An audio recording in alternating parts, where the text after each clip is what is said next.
2.5 years with the iVUE Recon point of view glasses. We're going to discuss what they've been like, how durable are they, what's the picture quality, and what do I think of them overall. Now let's roll that intro and let's get into it.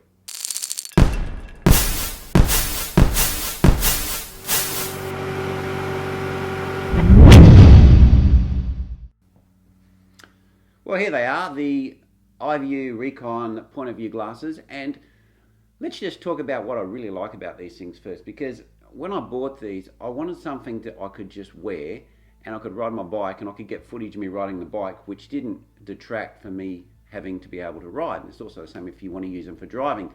You can drive the car, have these on as a camera, and they're very easy to start and stop. And I really like that idea, and I wanted to give them a go because the concept, I really like the whole idea of the concept of the glasses and the camera in one, and it's just one button to press and you start the recording.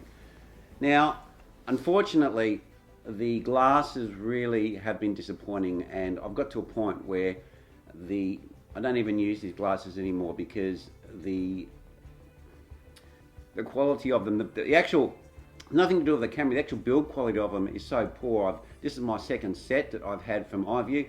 I actually sent the first set back because they locked up, the software locked up. And these ones here, which I've actually repaired a couple of times, I've actually had to use a nail in this part here to actually secure the arm back on because the pin fell out. And also the rubber at the back here cracked because I was using them like normal glasses because I want to be able to just record at will. And they're just not durable enough to be used as your everyday glasses. And this is what I found disappointing.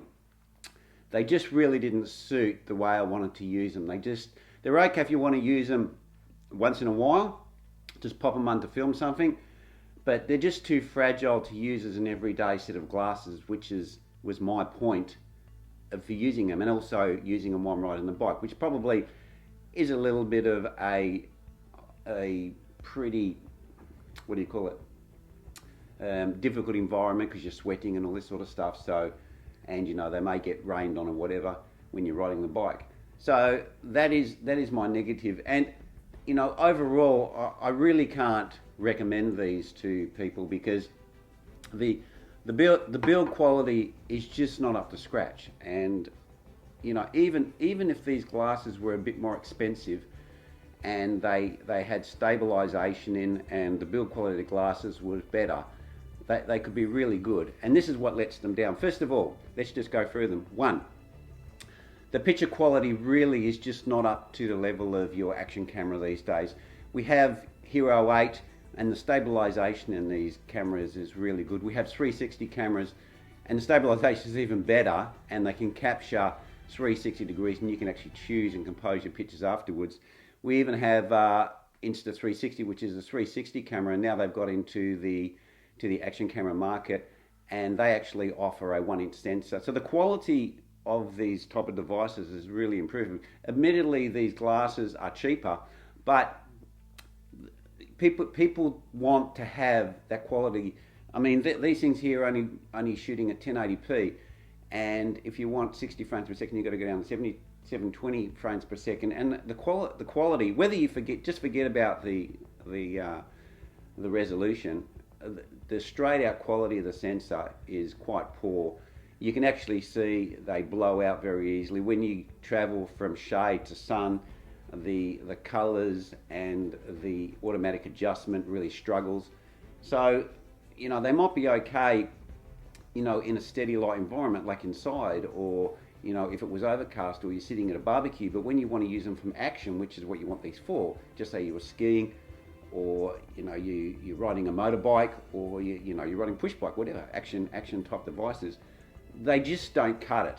And that's where they fail. They don't really fail where they fail is they fail in the application of a action camera device. And if you actually go to their website, you'll see that they actually advertise them to be used in that type of scenario. So that's my real disappointment with these. And as I said, the idea, the concept of these is really, really good, but they just haven't really perfected it. And you know, when you see the technology these days in in the GoPros, and I mean, this is not even as good as like a GoPro 4, you know, that's like, you know, years and years old. They're just, you know, and that's the thing, and you just can't compare them. So you could actually go and buy something from a second-hand shop, you know, an old GoPro, and just stabilization and colors and everything would be better than this. The reason why I didn't want to actually go to a GoPro, because I didn't want to have to bolt something on my bike or wear some sort of harness or something like that. But what I'm actually thinking about doing is moving to the 360 cameras, where you can just mount them and you actually don't have to point them at anything, and you can just capture everything. So that's going to be my next camera that I get. But watch out for that video, because that video should be coming in the next couple of months. So remember to follow and subscribe, and ring that bell so you get notification of that new video when it comes out. And I'll definitely be going through that camera and how good it is for the application of using it as a cycling filming device. So anyway, that's my review on the IVUE Rincon point of view class.